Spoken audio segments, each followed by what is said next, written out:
So what what's the big vision? Like we've kind of touched on all the things that you're working on, but like can you just sum it up in terms of like what do you want to accomplish with your career?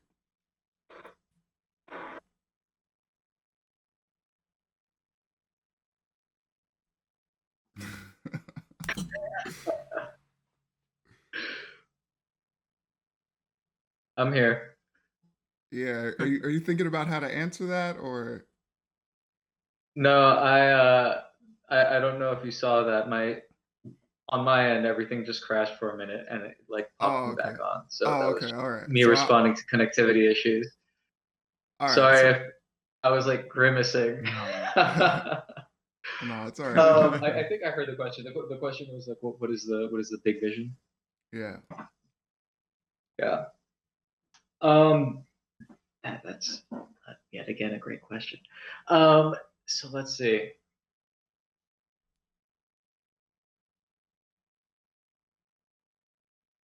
Um, there are maybe the way to put it as concisely as possible, as concise as possible, would be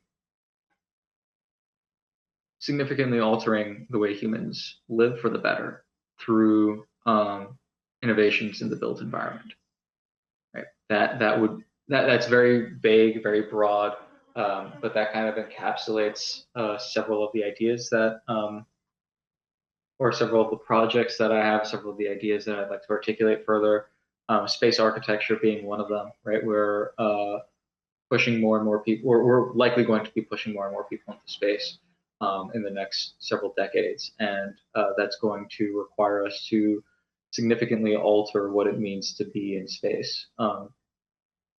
Well, I mean, not even significantly alter, but almost just like flat out define out of nothingness, right? Right now we have the International Space Station, which is a great laboratory, but there have been engineers that I've spoken to that have very aptly described it as living inside of a VCR, right? That's just like what it looks like. Um, so obviously we can't send people, like everyday people, non-professional astronauts, to live in a machine. They need to live in a home. And so we need to really define what it means to be in a home when you're so far away from home, right?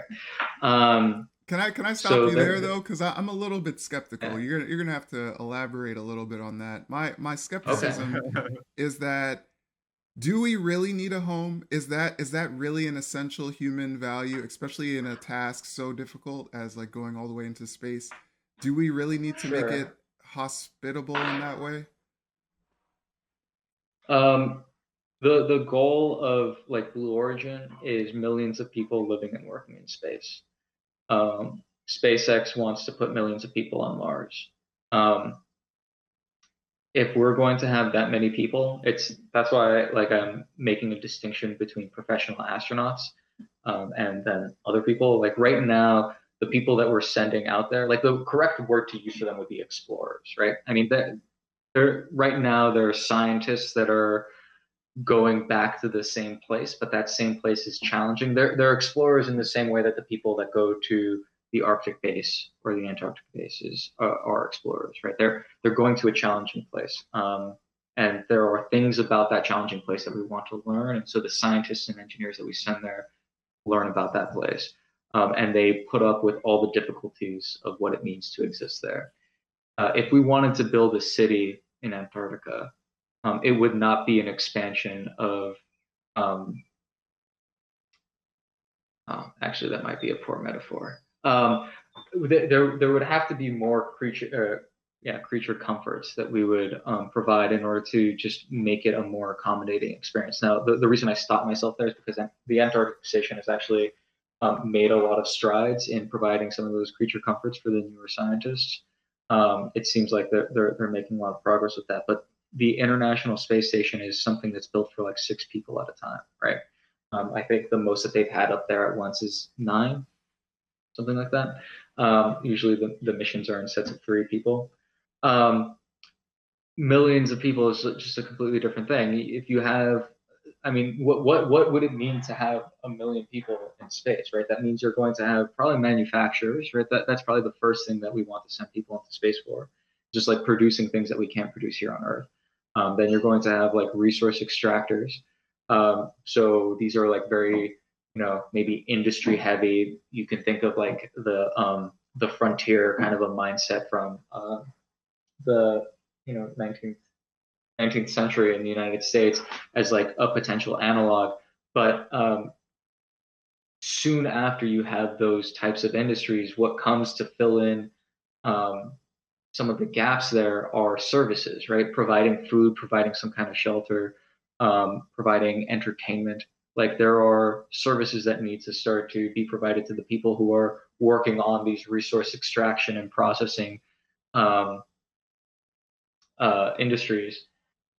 And so by doing that, you're providing a whole other set of industries. And now you've created an economy, you've created a society, you've created a civilization that exists in this other realm.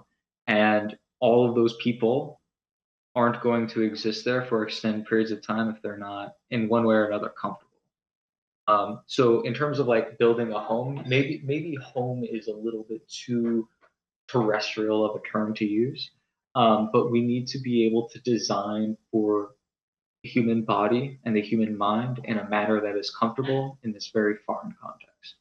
Um, that is inherently Yeah. hostile to our biology.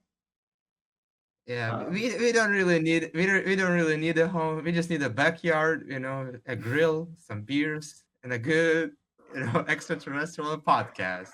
The contract yeah, podcast. no, that would be good. But like so that just to kind of get back to the first or the question that was leading up to that second question, Tarek, like so space architecture is certainly a component of all of this, but there are aspects about redefining how we live in cities that is something that really interests me as well.